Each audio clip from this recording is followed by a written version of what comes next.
The following production was written and produced by me, Tony B. Recently. Alone, as no one offered or had given any help whatsoever. It's just like take around here. So that's why it comes off a bit amateuristic. If you hear what I hear, and I'm sure you hear what I hear, but I'm down for any credit where it turns out pretty good. Typical. So in other words, thank you for joining us. Thank you for clicking play. You are likely a listener of refined taste, distinction, and a lover of the finer things. Our theatrical presentation is brought to you by the Potluck Podcast in association with the Misplaced Comedy Group, to which I am apparently a member of. I am unique by my own admission, and I bring a new energy and content, such as this one, right to the mic, right to your ears. So, sit back, relax, take a few moments and escape in a mind trip. I don't know if it's good or bad, funny or not. I'm praying you find it funny and fun. Again, thank you. Pause. No, don't say pause. Hit pause, silly. Oh, God, this is so amateur.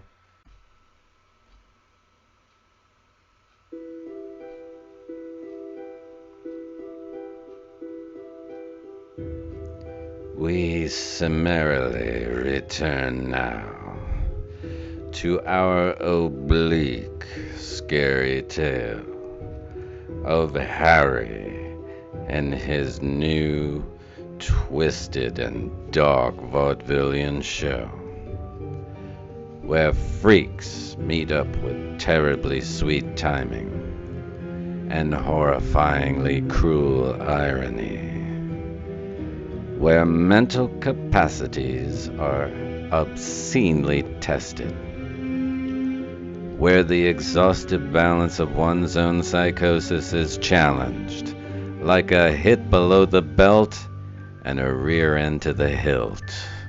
And this is not even the worst of it, because Harry's got a new wretched act. Meet Marland, the show doll. Yeah, Harry's doing ventriloquism. Sam Hell the Giant is his roadie. The act is currently a hit, but something is still wrong. Storm clouds loom heavy over this routine in the form of four-letter words and such.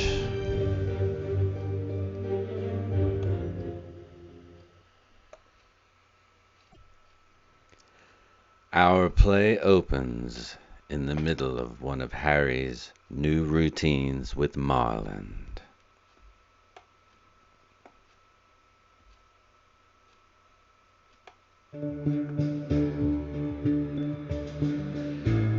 So, Marland, tell me, what are your feelings on expanding the act to include more dolls?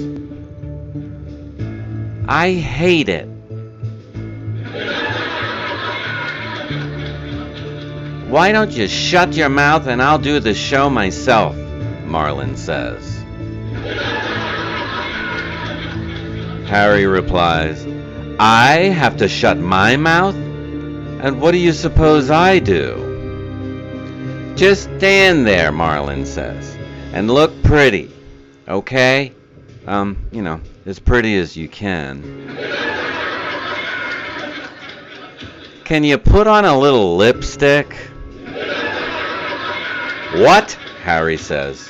Look, I really don't know why you're so upset.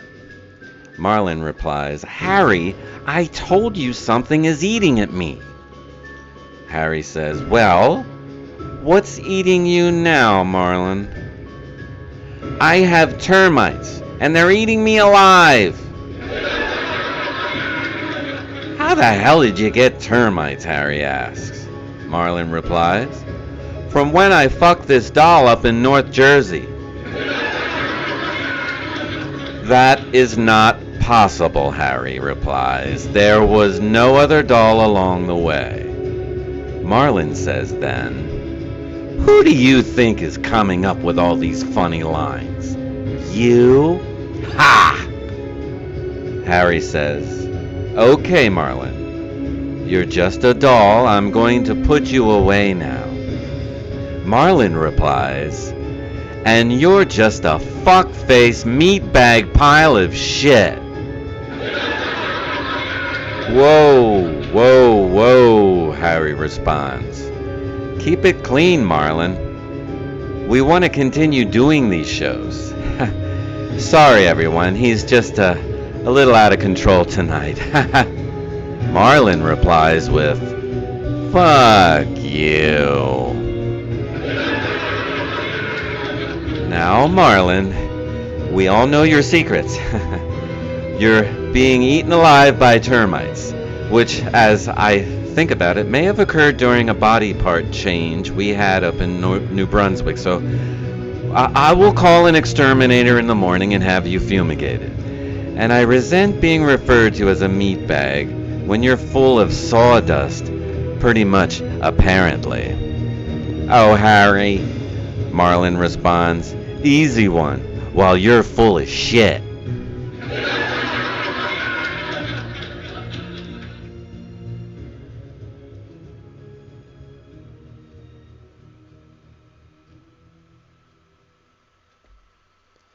Later that night, Harry is in the dressing room, packing up his act.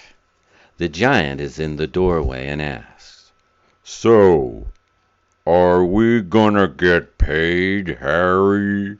Or is your impromptu blue routine gonna fuck us up again? We can't take any more of these showtime fuck-ups, Harry." "I know. I don't get it. I just seem to say things and not realize what I've said before it's too late.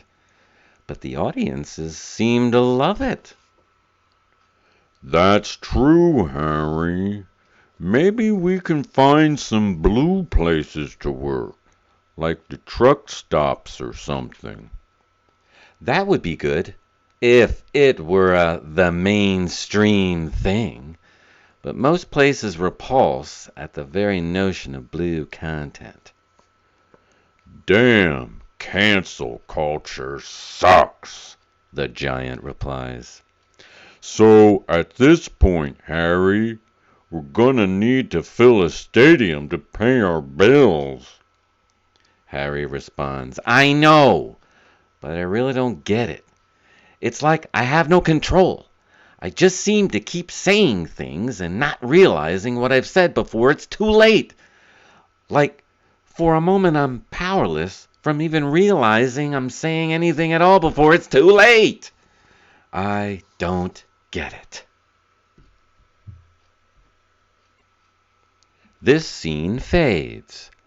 While settling in at the Red Roof, they discovered a sewer leak in their motel room and demanded a refund. The Red Roof Inn refused, didn't even offer a dirty, filthy room in exchange. So they ended up at the Marriott Inn, but it was ridiculously expensive. So they settled for a shove-it-in motel just off the Hershey Highway.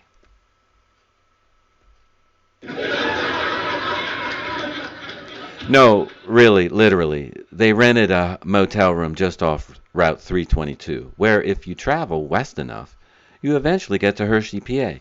No kidding! But I digress. Like, for example, I used to say things like, black beans, till they're coming out my butt, but I digest." But actually, I do digress.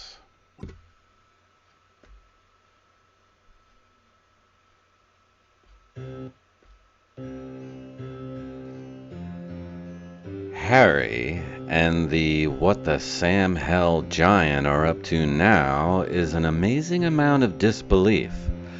But only the worst of it is about to rear itself. While alone, Harry hears a definite knocking sound near his suitcase. Harry rummaged a bit, but found nothing out of sorts. Undeterred, he stepped out into the hallway to see if the noise occurred from out there. Again, nothing amiss. Upon returning to the room, Harry discovers his suitcase containing Marland is not only open, but Marland the doll is missing from right out of the deliberate spot created for him within the suitcase. What is this?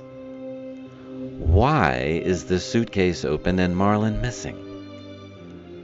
Who would steal a termite-infested stage doll? The next few hours were spent searching and investigating, asking anyone for information regarding a missing show doll.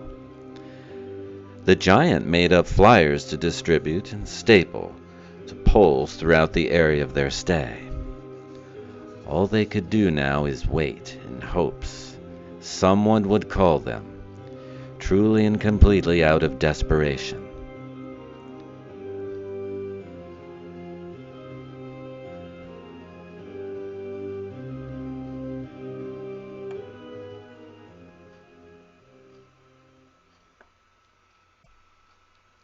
After a time of this, the giant wants to move on with the act and says,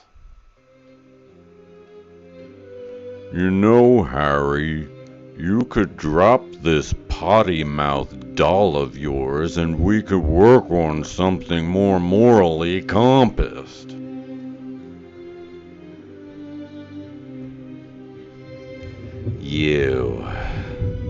You, Harry replies. You always want to just give up the act right away. And you know what? This is all the time with you. The going gets a little tough, and you're out of there. The giant immediately dismisses Harry. Ah! Harry immediately dismisses Sam. Ah! There, the scene fades.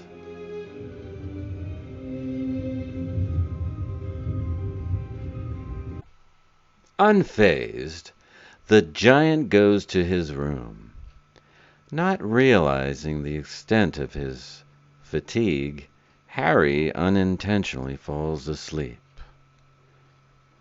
Upon awakening, Harry discovers the once open suitcase is now closed, as though it was never opened in the first place. Damn it, Harry exclaims to himself. Did I just dream all that shit?